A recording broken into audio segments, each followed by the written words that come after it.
नमस्कार दोस्तों, स्वागत है आपका आज की बात में और मैं हूं अनूप श्रीवास्तव। आप देख रहे हैं मेरा चैनल। तो दोस्तों, आज बात करते हैं अखिलेश यादव की। अखिलेश यादव कल एक कार्यकर्ता के यहाँ गए थे।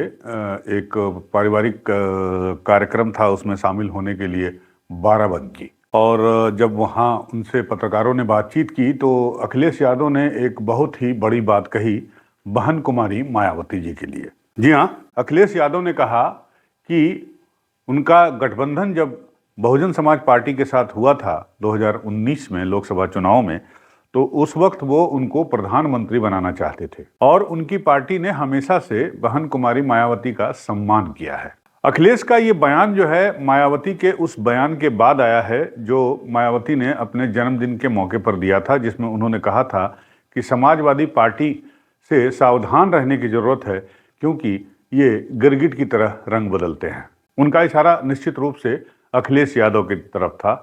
उसके बाद से कल ये जो बयान आया है, एक दिन बाद अखिलेश यादव का जो बयान मायावती के लिए आया है, जिसमें उन्होंने मायावती के प्रति सम्मान की बात कही और साथ ही साथ उन्होंने ये खुलासा किया और ये ऑफर दिया एक तरह से कि वो मायावती को प्रधानमंत्री पद पर देखना चाहते थे, उनकी पार्टी उनको प्रधानमंत्री पद पर देखना चाहती थी। बहुत बड़ी बात कही अखिलेश यादव ने। क्यों कही और इसके पीछे के मायने क्या हैं और इस कड़कड़ाती ठंड में अखिलेश के इस बयान ने किस तरह से उत्तर प्रदेश में सियासी गर्मी ला दी है।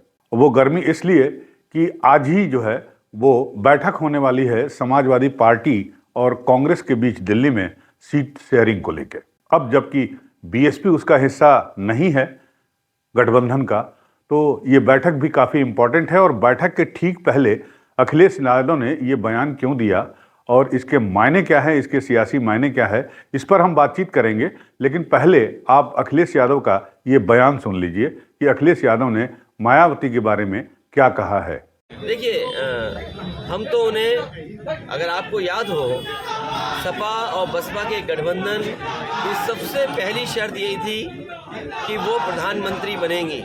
हम तो इसलिए वोट दे रहे थे उस गठबंधन में कि प्रधानमंत्री बने। और आज अगर ये भाषा इस्तेमाल हो रही है, जो रंग बदलने वाली बात है, तो कहीं ना कहीं मैं समझता हूँ उनके ऊपर दबाव है या दबाव होगा जिसके कारण उन्हें इस तरह की बात करनी पड़ रही है। किसका दबाव है? किसका तो मुझे भी नहीं पता, आप भी पता करो। अगर मुझे पता होता तो मैं बोल देता। लेकिन मुझे ये लगता है कि जब बाबा साहब भीमराव अम्बेडकर जी का संविधान खतरे में है, संविधान कैसे बचे, संविधान की रक्षा कैसे हो, जब देश में वो लड़ाई छिड़ी हुई है और उस समय समाजवादी पार्टी पे आरोप लगाते हैं, जिस समाजवादी पार्टी से गठबंधन से तमाम लोकसभा की सीटें जीती हो बहुजन समाज पार्टी। और मैंने आपसे कहा कि गठबंधन में पहली शर्त यही थी कि उन्हें प्रधानमंत्री बनाया जाए। उस पक्ष में जो पार्टी रही हो वो पार्टी क्यों किसी का अपमान करेगी? अगर हमारा सम्मान देना उन्हें खराब लग रहा है तो मैं क्या करूं उसके लिए? तो सुना आपने अखिलेश यादव जी को। उनका कहना है कि वो और उनकी पार्टी मायावती को प्रधानमंत्री पद पर देखना चाहती थी। एक तरह से बहुत बड़ा सम्मान दिया और सम्मान की बात कही भी उन्होंने कि उनकी पार्टी ने हमेशा से उनका सम्मान किया है और उन्हें सम्मान दिया है। अब सवाल ये उठता है कि अखिलेश यादव ने ये बयान क्यों दिया और इसके मायने क्या है। तो जो दो तीन मुख्य बातें हैं वो हम आपके साथ अभी शेयर करते हैं। इसमें सबसे बड़ी बात जो मानी जा रही है, चूंकि मायावती के हटने के बाद अब उत्तर प्रदेश में त्रिकोणीय लड़ाई होगी लोकसभा चुनाव के लिए।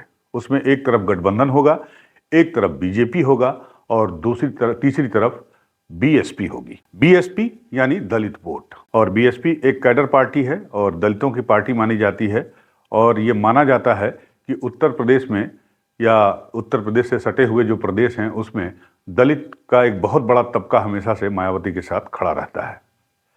पहला कारण ये माना जा रहा है कि अखिलेश यादव चूंकि अब गठबंधन के हिस्सा होंगे और गठबंधन में कांग्रेस है जिसका दलित कभी वोट हुआ करते थे, वोट बैंक हुआ करता था और दलित जो है कांग्रेस को वोट करते थे, तो कांग्रेस की नज़र जो है वो इस दलित वोट पर भी है। और इस बात से कोई इनकार नहीं कर सकता कि उत्तर प्रदेश में अगर मायावती के बारे में कोई भी कुछ कहता है जो उनकी शान के खिलाफ है, तो निश्चित रूप से दलित समाज में नाराजगी हो जाती है या संभव है। तो पहला कारण ये माना जा रहा है कि दलित समाज नाराज ना हो जाए और गठबंधन से दूर ना हो जाए, इसलिए ये अखिलेश यादव ने बयान दिया है कि दलित समाज जो है अगर वो गठबंधन से जुड़ता है तो उसका स्वागत है और वो उसकी जोड़ने की कोशिश है।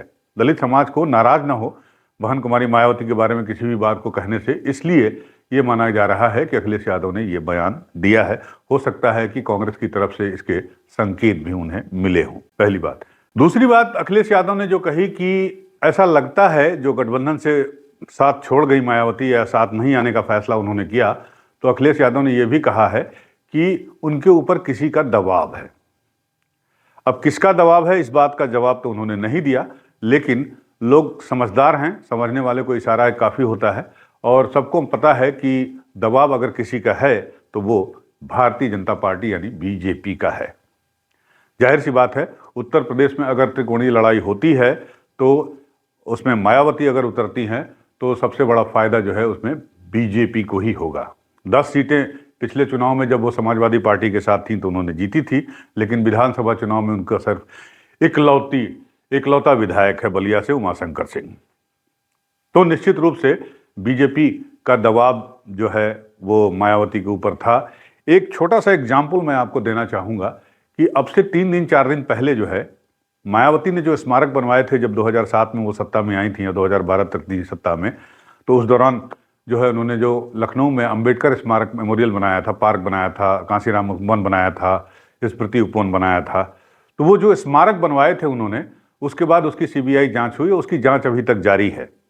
इसी सिलसिले में, स्मारक घोटाले सिलसिले में उत्तर प्रदेश की विजिलेंस टीम ने, यूपी पुलिस की विजिलेंस टीम ने जो है उस वक्त आरएनएन यानी राजकीय निर्माण निगम के जो एमडी हुआ करते थे सीपी सिंह, बहुत ही चर्चित आदमी हैं उस वक्त उस जमाने के, उनके आवासों पर, उनके प्रतिष्ठानों पर, उनके तमाम जो रेजिडेंस है लखनऊ में हर जगह छापे मारे गए। सीपी सिंह की ही देखरेख में ये सारे स्मारक बनवाए गए थे। तो एक तबके में, एक सियासी तबके में ये खबर भी उठी कि मायावती को कंट्रोल करने के लिए या मायावती पर दबाव बनाने के लिए सीपी सिंह पर छापे मारे गए। उस वक्त 2 ही आदमी मेन थे, एक तो मायावती और दूसरे उनके कैबिनेट सेक्रेटरी शशांक शेखर सिंह। शशांक शेखर सिंह की ही देखरेख में ये सारा काम, ये सारे स्मारक का निर्माण किया गया था। और हालांकि अब शशांक शेखर सिंह नहीं है, उनकी मृत्यु हो चुकी है, वो दिवंगत हो चुके हैं। लेकिन अगर सीपी सिंह ने के पास कुछ भी मिल गया तो वो सीधे सीधे सुप्रीमो की तरफ इशारा हो सकता है और जांच की आंच जो है वो वहां तक पहुंच सकती है। और आपको पता है कि मायावती को 2 चीज़ों से जेल जाने से बहुत डर लगता है, पहली चीज़, और दूसरी चीज़ मायावती बहुत ही सफाई पसंद है और जेल एक ऐसी जगह है जहां सफाई का मिलना थोड़ा मुश्किल काम है। तो एक कारण ये बताया जा रहा है कि बीजेपी ने एक तरह से उनके ऊपर एक अप्रत्यक्ष दबाव बनाने की कोशिश की और जिसका नतीजा अगले दिन या 2 दिन बाद जो है उनके इस बयान के तौर पर सामने आया कि वो गठबंधन का हिस्सा नहीं बनने जा रही हैं।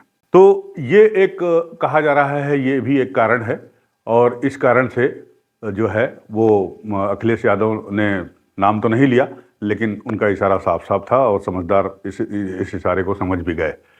अब तीसरी बात यह है कि आज मीटिंग होने वाली है कांग्रेस की और समाजवादी पार्टी की।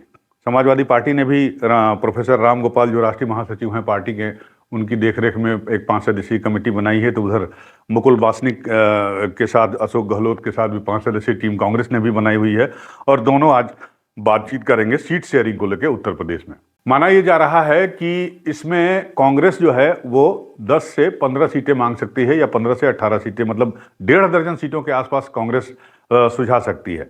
पिछली बैठक में जो हुआ था उसमें समाजवादी पार्टी ने अपना रुख क्लियर किया था कि वो कौन कौन सी सीटें इनको देना चाहते हैं और उनका ऑफर क्या है। आज कांग्रेस अपना रुख साफ करेगी कि उनको कहां कहां लड़ना पसंद है। माना जा रहा है कि पहले 21 या 23 सीटों की बात थी जो 2009 में कांग्रेस ने जीती थी लोकसभा चुनाव में, और राहुल गांधी की जो भारत जोड़ो यात्रा है वो भी उत्तर प्रदेश में जब वो एंटर करेगी चंदौली वाराणसी से, प्रधानमंत्री के संसदीय क्षेत्र से, तो उन्हीं इलाकों से गुजरेगी जिसमें 2009 में कांग्रेस ने बेहतरीन प्रदर्शन किया था।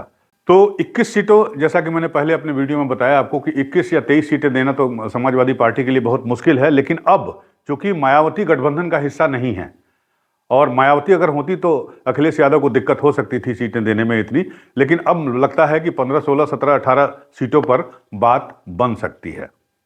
बहुत सारी सीटें हैं, अमेठी है, रायबरेली है, वाराणसी है, आपका प्रयागराज भी हो सकता है।